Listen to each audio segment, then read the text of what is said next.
بسم اللہ الرحمن الرحیم۔ بی ایم رائٹس کے معزز سامعین کو السلام علیکم۔ گناہوں کا شہر پومپئی۔ ناظرین، 18ویں صدی عیسوی کے ایک سال میں ایک کسان اٹلی کے ایک بنجر اور ویران علاقے میں رہا کرتا تھا۔ یہاں پانی ایک بڑی نعمت کا درجہ رکھتا تھا۔ ایک دن اس کسان نے بنجر زمین میں کنواں کھودنے کی ٹھانی۔ کسان کی طویل مشقت کے بعد کھودے گئے اس کنویں سے پانی تو نہ نکلا، لیکن کچھ ایسا برآمد ہوا جس کی تلاش صدیوں سے جاری تھی۔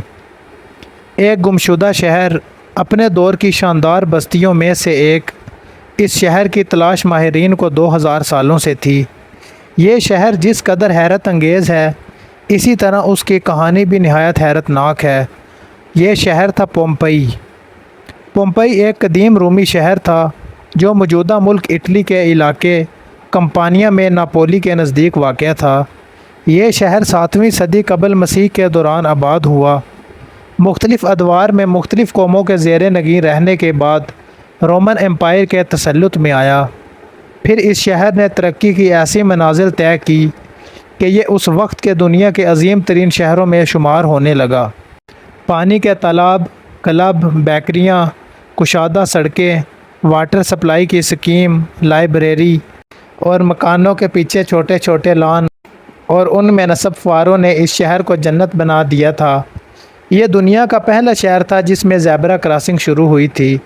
یہیں سے کریم کیک ایجاد ہوا تھا اور یہیں سے اجتماعی غسل خانوں یا حمام کے تصور نے جنم لیا تھا۔ ناظرین، یہ رومن امپائر کے بڑے تجارتی شہروں میں سے ایک تھا، لیکن دولت کی فراوانی کے بعد رفتہ رفتہ اس شہر کی پہچان تبدیل ہونے لگی۔ اجتماعی غسل خانے یا اجتماعی حمام بے حیائی کے مراکز بننے لگے۔ چند دہائیوں بعد یہ بے حیائی اس شہر کا عام مزاج بن گئی۔ اب اس شہر کی پہچان زرعی، تجارتی یا صنعتی شہر کی نہ رہی، بلکہ اب یہ ایک بڑے آزاد معاشرے یعنی فری سوسائٹی کا شہر بن گیا۔ کسی پابندی، کسی روک ٹوک، ہر قسم کے قانونی اور سماجی بندھنوں سے آزاد، کھلے عام جنسی تعلقات اس شہر کی خاص پہچان بن گئے۔ یہاں کاروبار تھا جسموں کا اور لذتوں کا۔ آپ نے حضرت لوط علیہ السلام اور نوح کی قوم کا واقعہ تو ضرور سن رکھا ہوگا۔ جب وہ قوم ہم جنس پرستی کی لعنت میں مبتلا ہو گئی تو اس قوم پر پتھروں کی برسات کر کے انہیں نیست و نابود کر دیا گیا۔ ایسا ہی کچھ معاملہ پومپئی کے ساتھ بھی ہوا تھا۔ پومپئی جنسی سرگرمیوں اور غیر اخلاقی حرکتوں میں کہیں آگے نکل چکا تھا۔ یہاں عورتیں عورتوں سے، مرد مردوں سے، یہاں تک کہ جانوروں کے ساتھ جنسی تعلقات بنانا بھی عام ہو گیا تھا۔ جسم فروشی اس شہر کا بنیادی پیشہ اور معیشت کا اہم ستون بن چکا تھا۔ صرف عورتیں ہی نہیں بلکہ کئی تندرست مرد بھی اس کام میں پیش تھے۔ غلاموں کے ساتھ ساتھ عام شہریوں کی ایک بڑی تعداد اس پیشے سے وابستہ تھی۔ عوام کے ساتھ ساتھ شہر کی اشرافیہ یعنی اس کے امراء، افسران اور اکثر وزراء یا تو اپنے اپنے قبہ خانے کے مالک تھے یا پھر جسم فروش غلاموں کی تجارت میں ملوث۔ جو جسم فروشی اور گناہوں کی اس لعنت میں زیادہ مبتلا ہوتا، پومپئی شہر میں وہ اتنی ہی زیادہ اہمیت کا حقدار تھا۔ بڑے بڑے رومن افسروں کی بیگمات آزادانہ تعلقات کی اس لعنت میں پڑی ہوئی تھی۔ اس پر شرم تو درکنار الٹا فخر کیا جاتا۔ اس شہر کے کھنڈرات سے ملنے والی تصاویر اس قدر بیہودہ اور فحش ہیں کہ لوگ انہیں دیکھ کر اپنے کانوں کو ہاتھ لگا لیتے ہیں۔ پومپئی کی دیواروں پر لکھی غیر اخلاقی اور غیر فطری شاعری کی مثال ماضی اور مستقبل میں کہیں نہیں ملتی۔ ماہرین کی ترجمہ کی گئی عبارتوں کے مطابق دیواروں پر کندہ تحریریں دراصل اس قوم کے چند شاعروں کی شاعری ہے جو انہوں نے فطرت کے اصولوں کے خلاف عمل کے حق میں کی تھی۔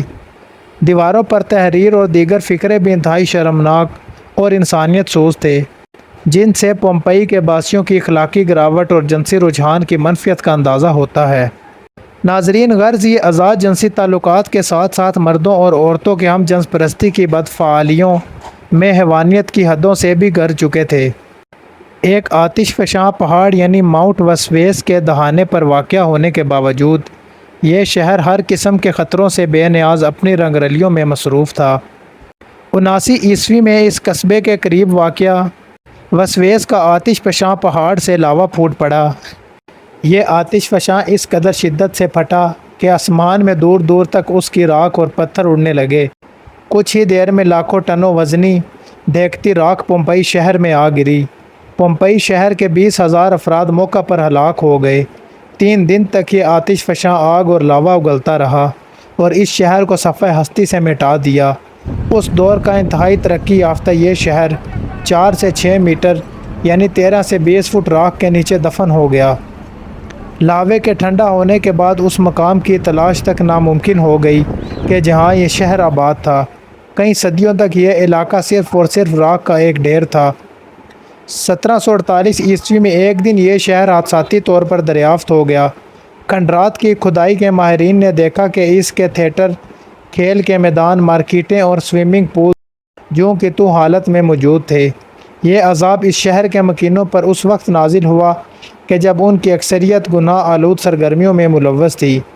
اس شہر کی دریافت کے بعد کھدائی کی گئی تو ماہرین آثار قدیمہ دیکھ کر حیران رہ گئے تھے کہ لوگ مردہ حالت میں محفوظ ہیں اور ایسا لگ رہا تھا کہ جیسے قدرت نے اخلاق باختہ حرکتیں کرنے والی قوم کو آنے والی دنیا کے لیے نشان عبرت بنا دیا ہو۔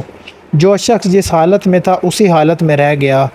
آج بھی جب پومپئی کے باقیات دریافت ہوتی ہیں تو وہاں کے رہنے والوں کی لاشیں بے گور و کفن اسی حالت میں ملتی ہیں جس میں وہ اپنی آخری وقت میں موجود تھے۔ ان سے پتہ چلتا ہے کہ بڑی تعداد میں لوگ، مرد عورتیں بدفعلیوں میں مصروف تھے۔ کئی گھروں میں روزمرہ معمولات زندگی کے آثار بھی ملتے ہیں جو جوں کہ توں ایسے ہی رکے ہیں جیسے کسی نے اچانک انہیں ساخت کر دیا ہو۔ ناظرین، اس شہر کا زیادہ تر حصہ دریافت کر لیا گیا ہے۔ کھدائی ابھی جاری ہے۔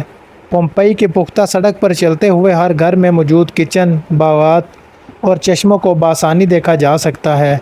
اس شہر میں صاف پانی کی فراہمی اور نکاسی آب سے لے کر زندگی کی ہر آسائش موجود تھی۔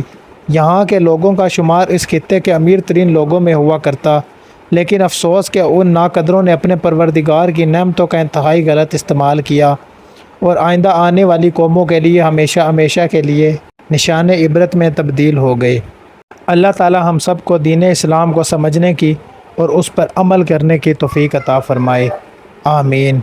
ویڈیو اچھی لگی ہو تو چینل کو سبسکرائب ضرور کر دیں اور بیل آئیکن کو دبا دیں۔ جزاک اللہ۔